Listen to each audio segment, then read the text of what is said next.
I am a 23-year-old kid, no experience with a P&L, no experience hiring and firing people, no experience with inventory, and now I have to do all of those things. Yes. Yeah, man, that's where my business owner journey started. So I like learning a little bit.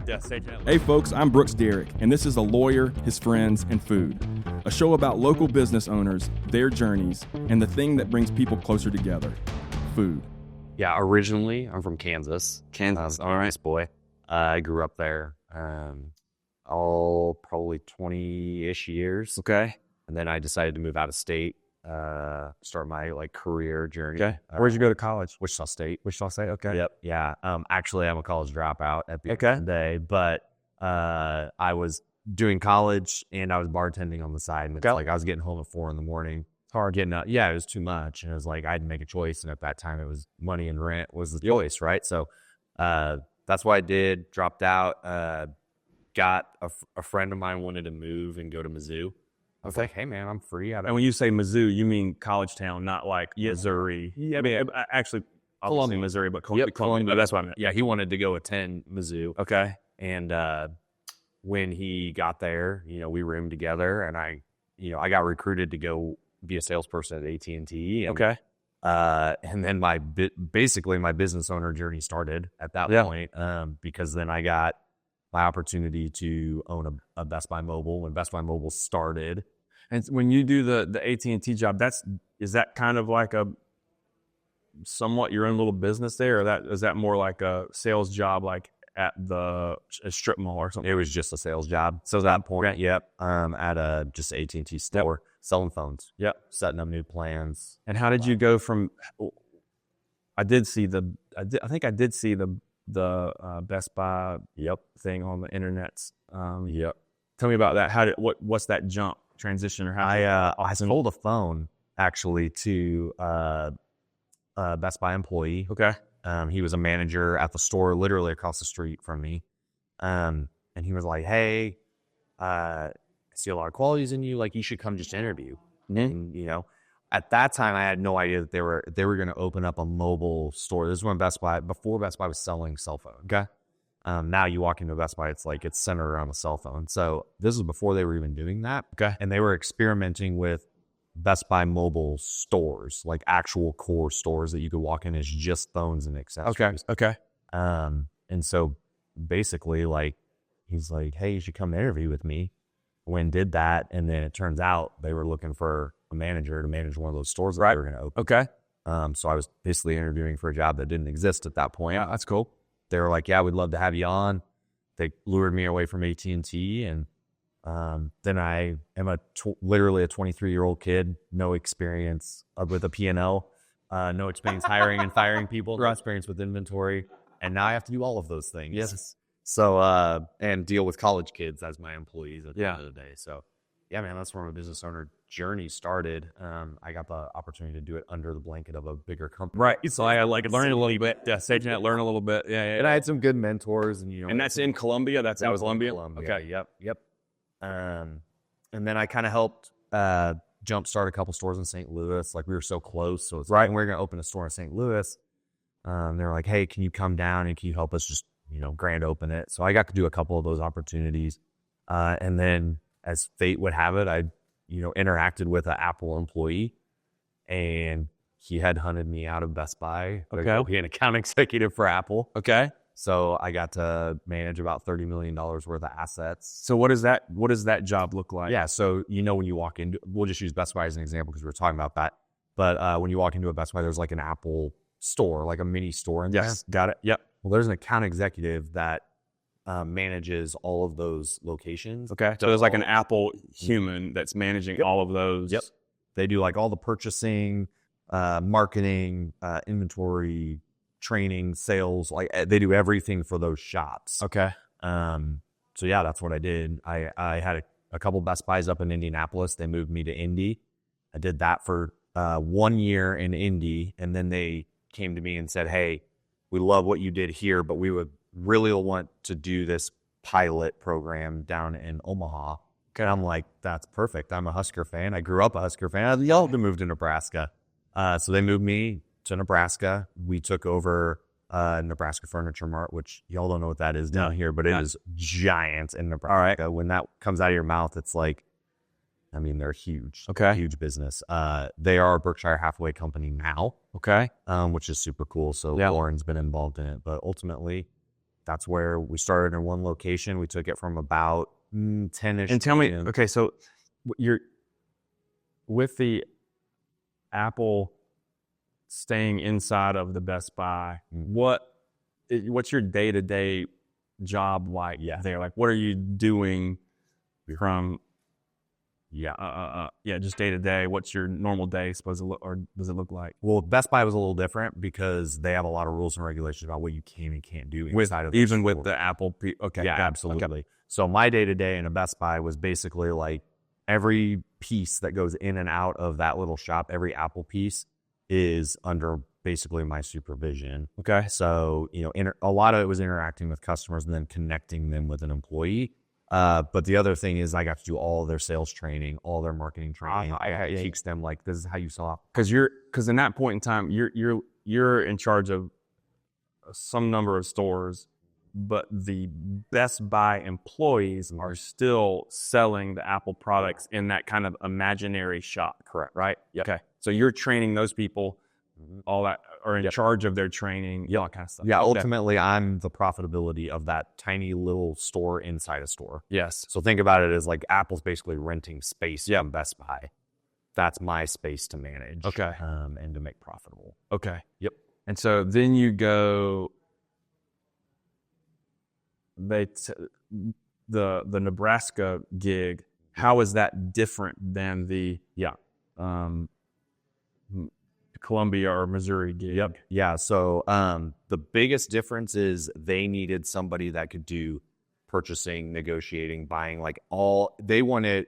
That was more of being an owner of the shop, not being a manager and a leader of the shop. Okay. So when you say that, you mean the Missouri experience was more of a manager.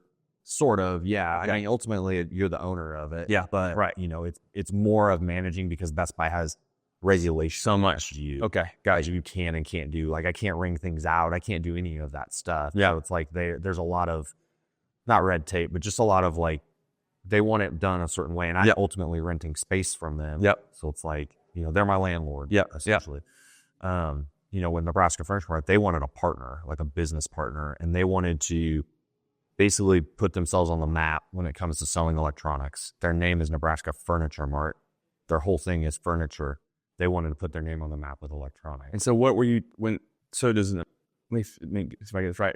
Nebraska Furniture Mart hires you to come in there to do electronics. Okay, this is separate from Apple. Yeah, no, they hire Apple. Oh, they bring Apple in. Okay, I got it. Okay, yep. That's what I thought. I was like, wait a minute. Okay, go. Yep, we're going to create a contract. We're going to similar to the Best Buy situation. Very similar. Okay, yep. But what it turns into is you're basically a business owner inside of, because they don't have the regulation and things. Right. So basically the cool thing was they trusted me to just kind of run my thing, do my thing. I could run my own events inside of their building. They were super, like, tons of hospitality.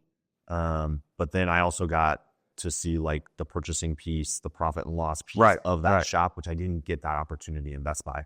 So we just did the one shop in Omaha that went from like 10 million to 15 million pretty quick.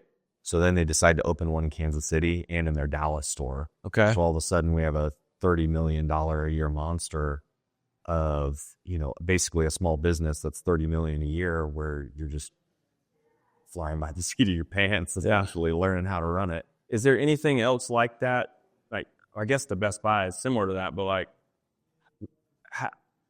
how are you learning what to do?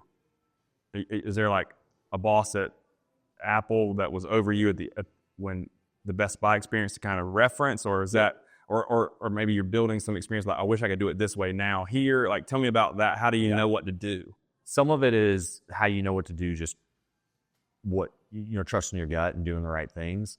The other is we do have other people in the Apple organization that do what I do in other parts of the country. Right. So it's broken up into regions.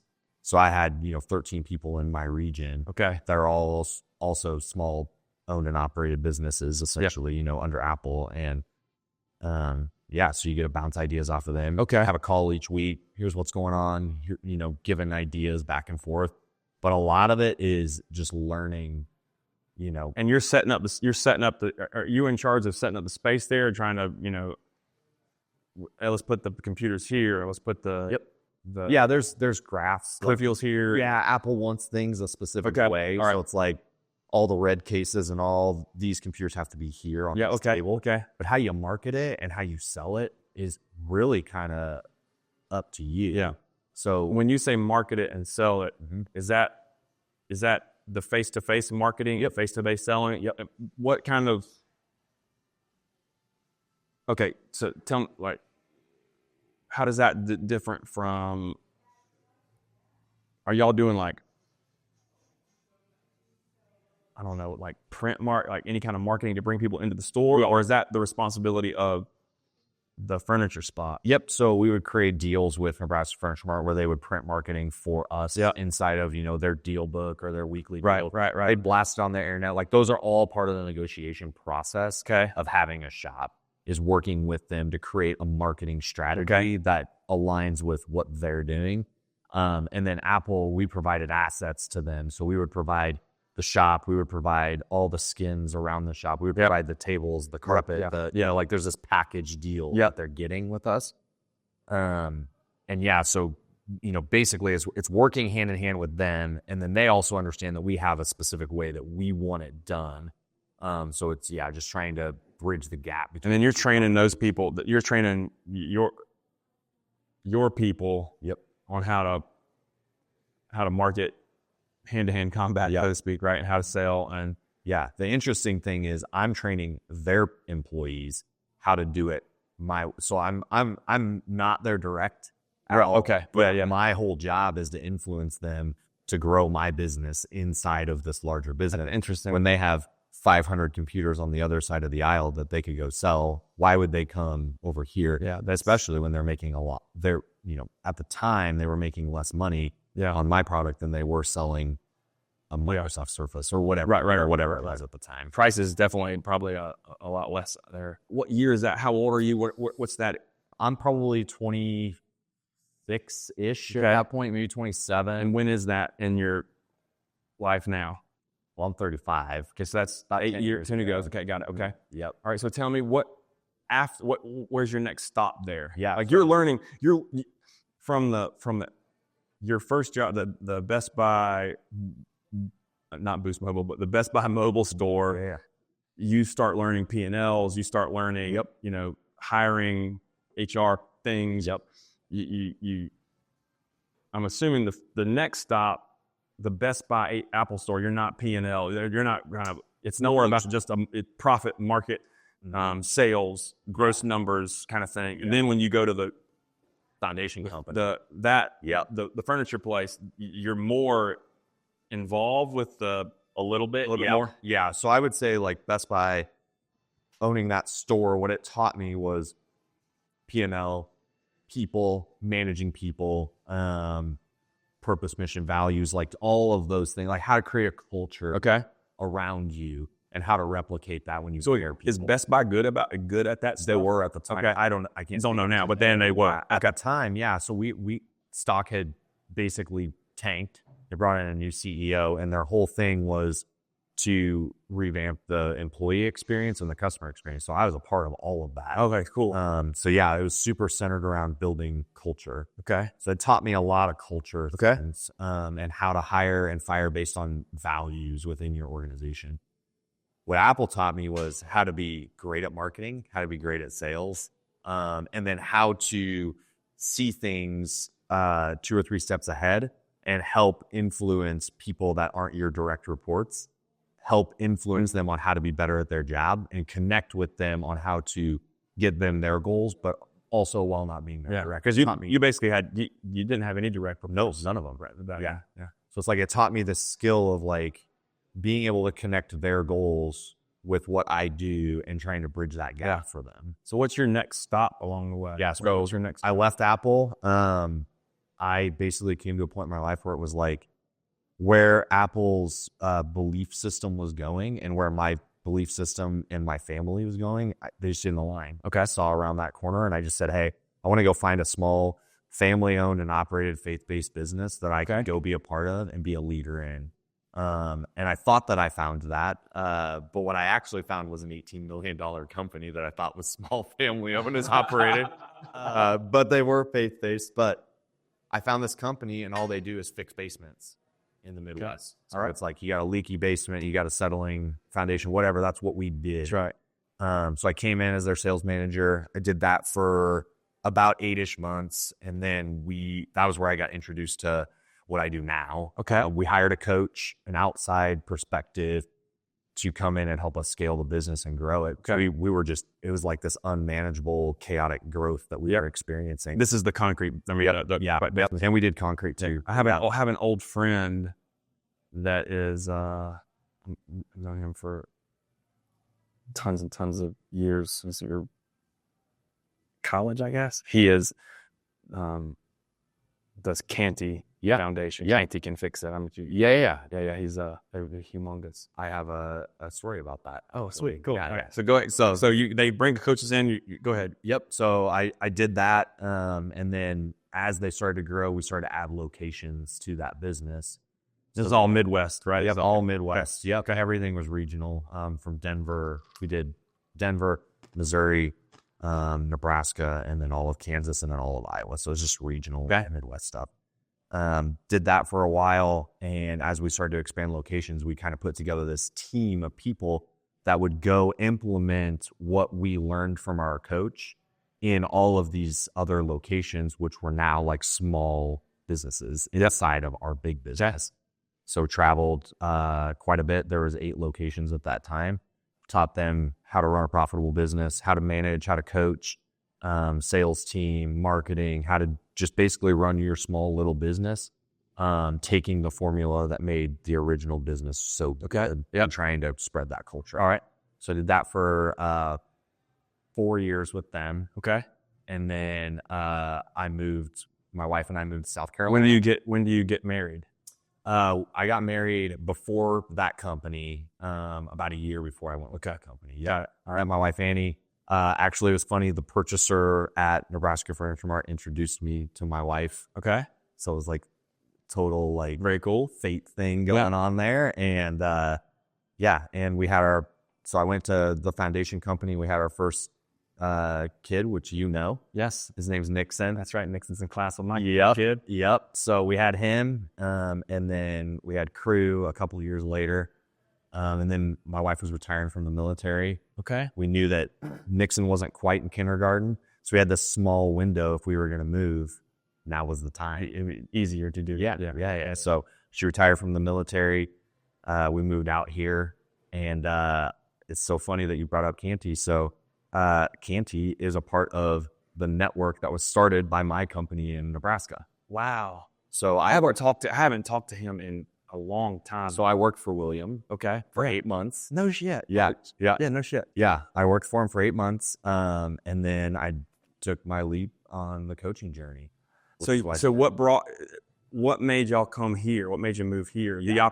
I guess wanting to come this direction, and then also have an opportunity with Canty's? Yeah, I think the Canty thing was kind of a benefit, a tangential. I think it was just like, it made the transition easier. Okay.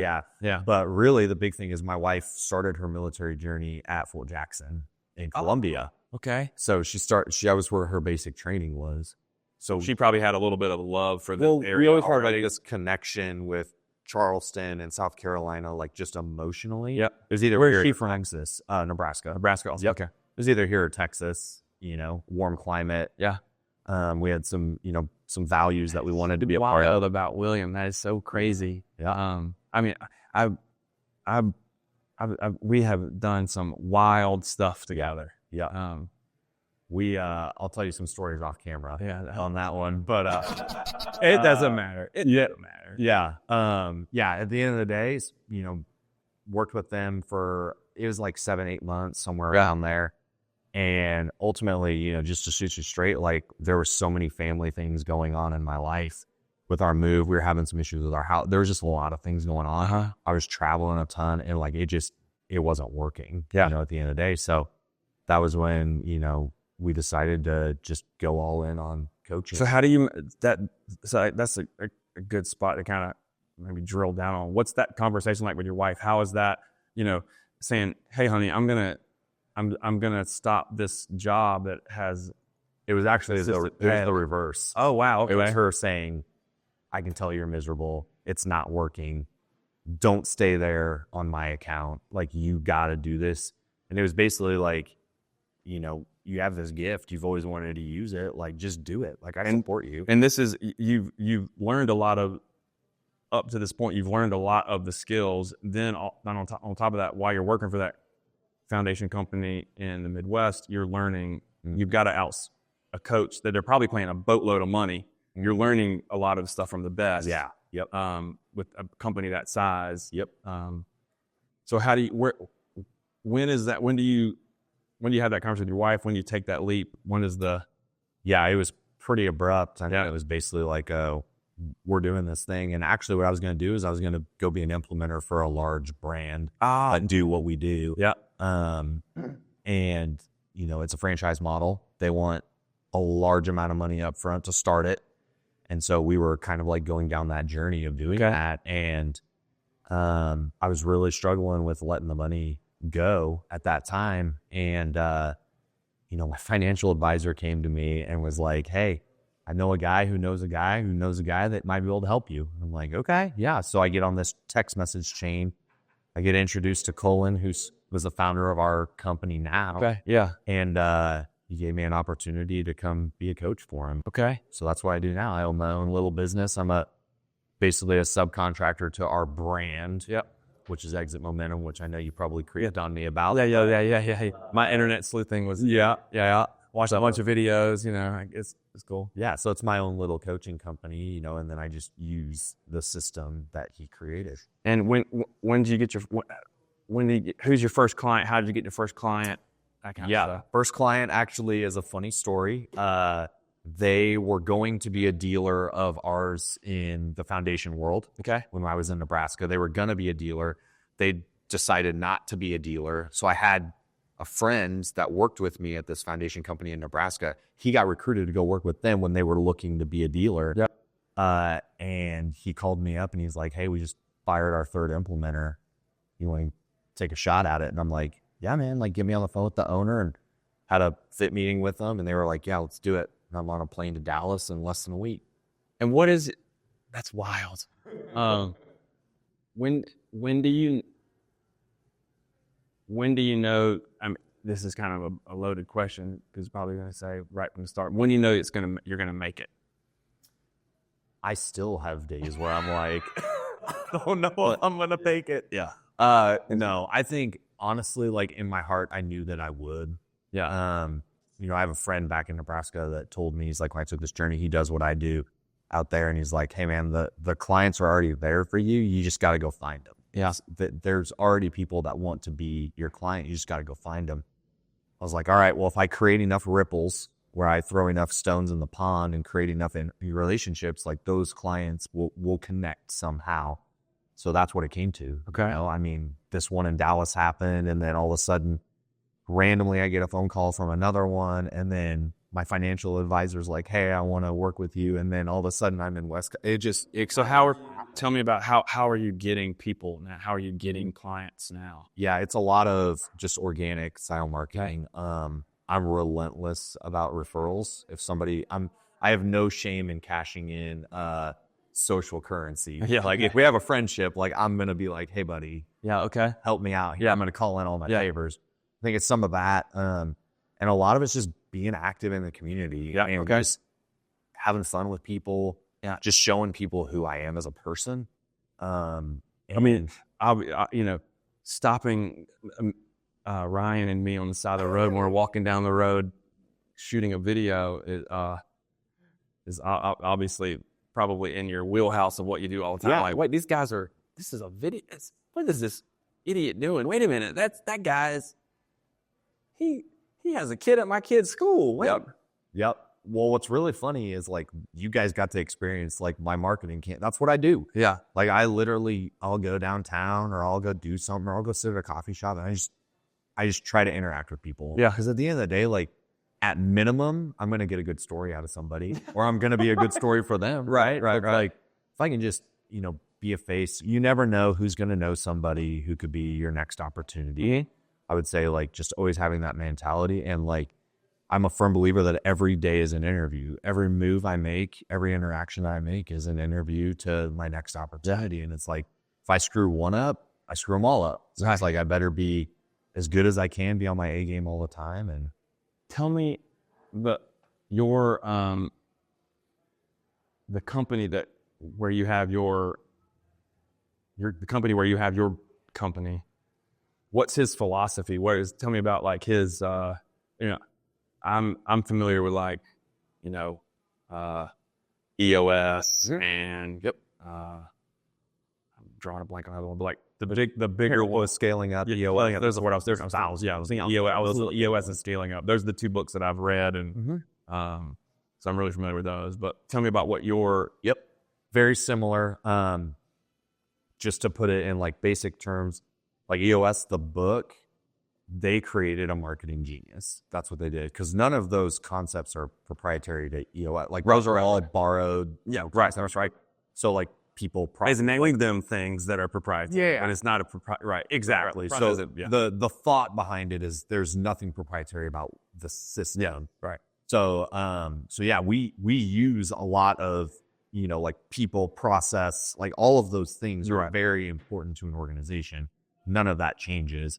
So I would say, like our philosophy is we meet companies where they're at, whereas there's a lot of systems out there that don't, and it almost becomes like this self-serving model where it's like you have to serve the operating system. It's like, no, the operating system should serve you in the business. Yeah. So like our biggest thing is like, let's meet people where they're at. Let's figure out what they need.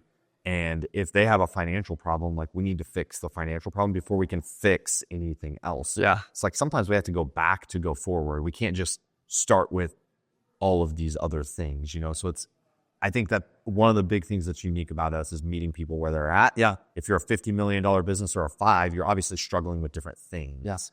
So. That's fascinating.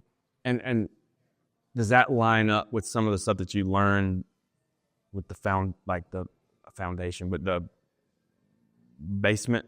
We hired an EOS implementer. Oh, okay. So that was an EOS implementer. Yeah. Okay. Yeah. That was my introduction to EOS. I love EOS at the end of the day. Like I love what it does, and I've lived what it creates.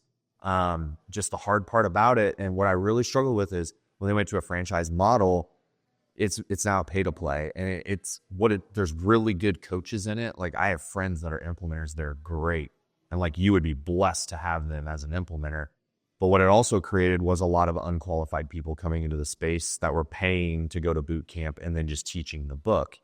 It's like, we can't do that. Like these businesses are people's lives. Like you have to actually, there's just something about like living, growing a business and being a part of it and having the cuts, the bruises, the scars of doing those things that translates when you're coaching a business to do it instead of just teaching the book. Yeah. So it's the coaching space has gotten, I hate even saying that I'm a coach sometimes. It's gotten so watered down. Everybody just kind of rolls their eyes and it's like, no, there's a lot of differences in coaching. The lawyer coaching space is definitely one of those places where you're like, oh man, is like, and because we're a not target, whatever the right word is.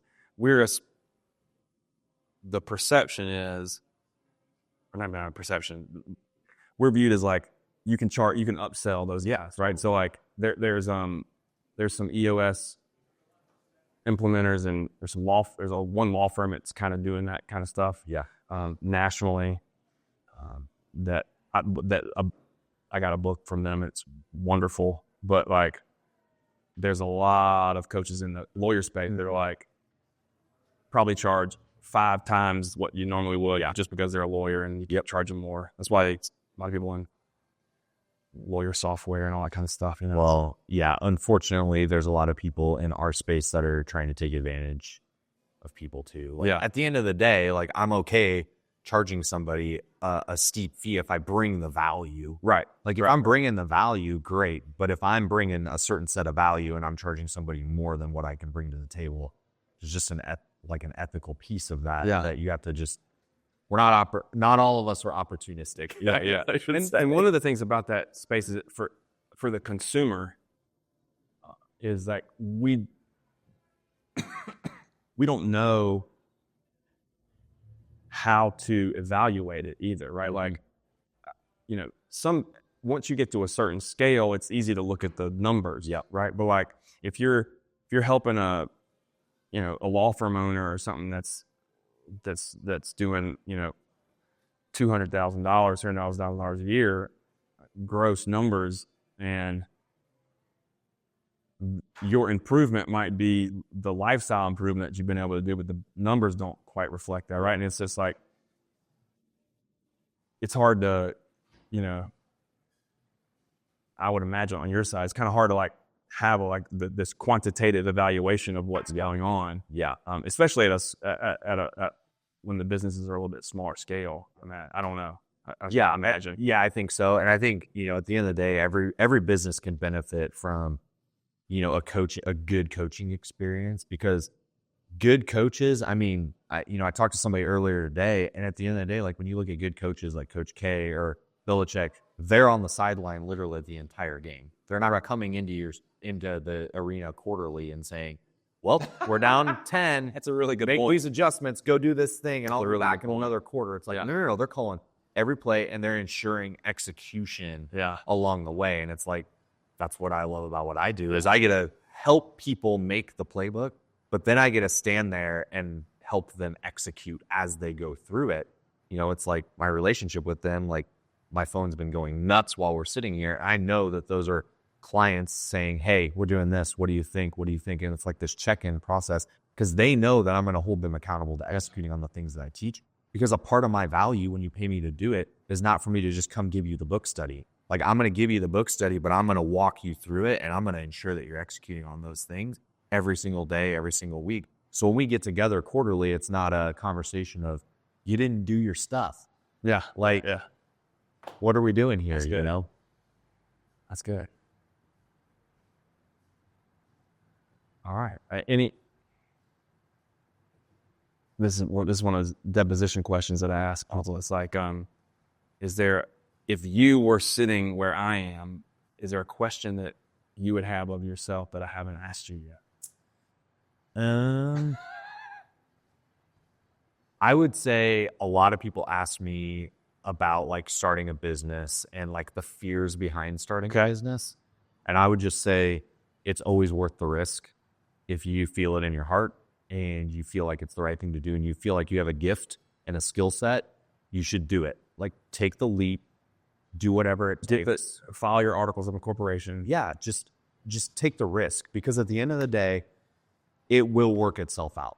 Like, it always does. If you legitimately have a skill that you can translate to a customer base, I think there's a lot of fear in the world today, and there's a lot of fear behind starting a business, or there's a lot of financial fear. There's a lot of these fears that are out there. And I would just say, like, none of those things are real. They're stories that we tell ourselves. If you take a risk and you truly believe in what you're doing, I think you'd be surprised at the result if you just took it. All right, that's great. I like that. Thank you. Yeah.